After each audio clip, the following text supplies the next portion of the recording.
जी, इस वक्त मैं मौजूद हूँ ओरंगटांग सेक्टर 10 में। आप ये देखें कि लोग यहाँ पे लकड़ी के ज़माने में दोबारा आ गए हैं, पत्थरों के ज़माने में दोबारा आ गए हैं। ये शख्स जो देखें ये लकड़ियाँ तोड़ रहा है और ये इससे पूछा गया कि भाई क्या मसला है, ये लकड़ियाँ क्या हलीम वलीम पकाने जा रहे हो?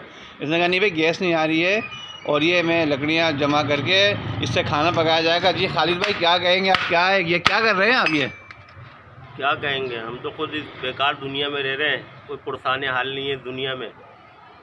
हुक्मरान सिर्फ अपनी अपनी मंजन बेचने में लगे हुए, आवाम का किसी को दर्द नहीं है। कब से गैस नहीं आ रही है? 2 महीने हो रहे हैं इस सिलसिले को, इस टुकड़े में।